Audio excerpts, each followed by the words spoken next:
Good morning. It is such a beautiful morning here on our central Montana homestead. It's time to butcher some roosters. We start by getting our cooler filled with ice. We've got a cone here, and we've got a bucket to catch the blood. We've set up our table that's been scrubbed with soap and water and rinsed off. We have a hose, we have a bucket for the feathers, and we have a turkey fryer that we're going to use to scald the birds, and we're setting that to 140 degrees.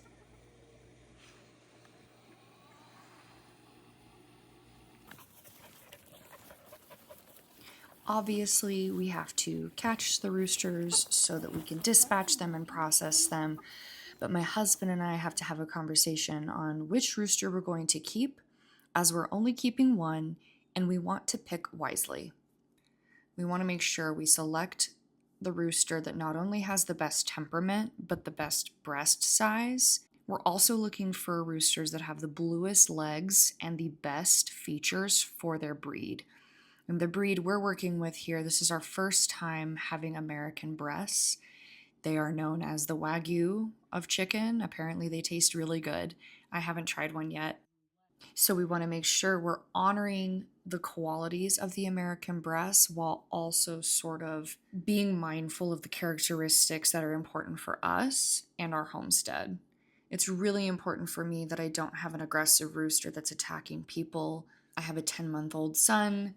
As I have more children and as they grow, it's important that the roosters that they interact with are safe to be around. It's also important to me that I have a rooster that treats the hens well. I have very little tolerance for chaos and stressed out animals. It's really important that if you want a healthy flock and you want healthy animals that are happy and well adjusted, you're going to have a lot less problems if you opt for good behavior with roosters. Basically, up until this point, we were observing the roosters and identifying which ones were the cowards, which ones were the bullies, and which ones were kind of in the middle. We almost always pick roosters that are very unassuming. They don't cause a lot of trouble. They're not actively aggressive. They're not going out of their way to hurt other chickens or other roosters. But then, of course, we're also keeping their physical qualities in mind. And since this is a dual-purpose meat bird, I obviously want to optimize size. I want the bigger breasts. I want the heavier set birds. But I'm also choosing a rooster more from the middle ground, more from that middle category, so as to avoid any temperament issues and to avoid stressing out my flock. At this point, I'm just crawling in and grabbing the first rooster I can catch. Butchering day is always kind of hard for me. I always end up saying a prayer over the rooster and thanking it for its time so far. My husband starts by holding the rooster upside down. They almost immediately pass out. Sometimes it takes them a little while. He goes as quickly as possible. One cut right behind the ear on the neck. And they drain out almost immediately. He's holding on pretty tight because he is waiting for that first set of spasms. These can last anywhere from 10 seconds to a whole minute. Sometimes they come in clusters. It's basically just the body's neurological and muscular response to losing a lot of blood quickly. At this point, the rooster isn't conscious. He doesn't know what's going on. And as far as everything that we've researched, this is the most humane way. And we've learned to do it as fast as possible.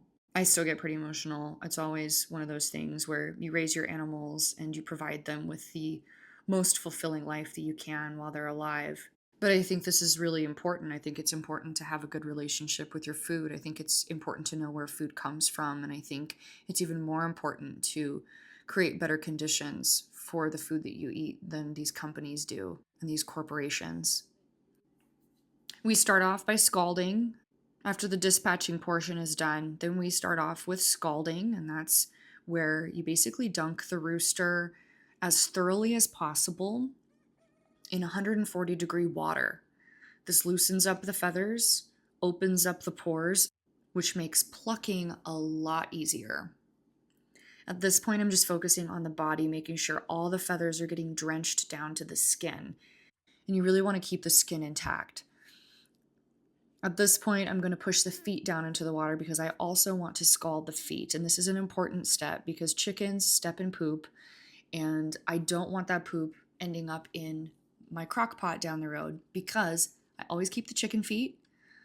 I end up skinning them and using them to make bone broth.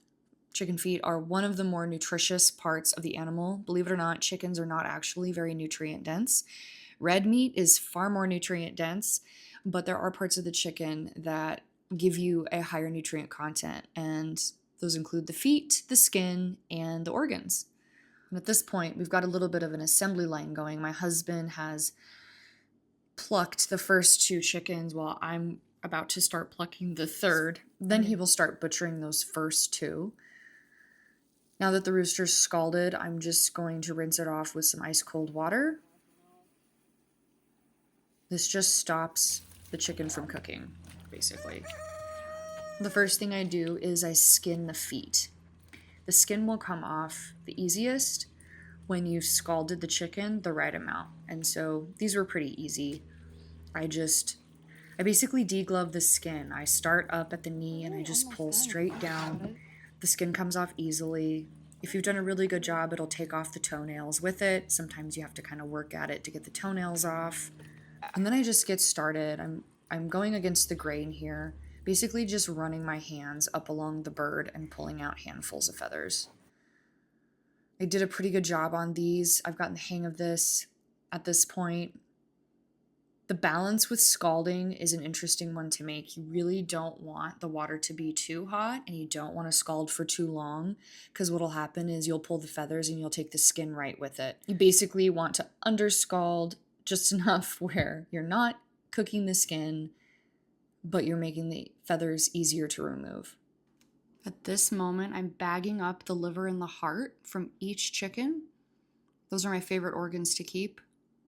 And I immediately put those on ice. I actually keep each liver and heart in its own separate baggie because I like to thaw them one at a time. I don't want to thaw all of them at once and risk contaminating them or spoiling them all. I basically only need 1 liver and 1 heart at a time for adding to ground beef or adding to certain recipes.